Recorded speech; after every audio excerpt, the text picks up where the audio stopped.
Guys, may problema tayo dito sa sa aircon. Walang lamig. Pero double check lang natin tong supply kasi in-off ko na doon kasi may problema sa pan.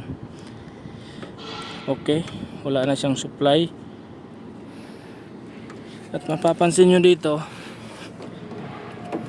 yan, bearing.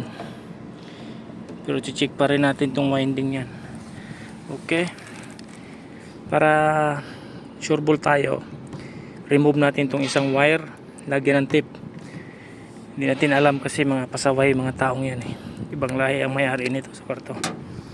Okay, umiikot na.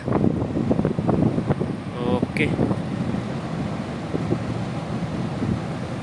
kaka-start lang, you know.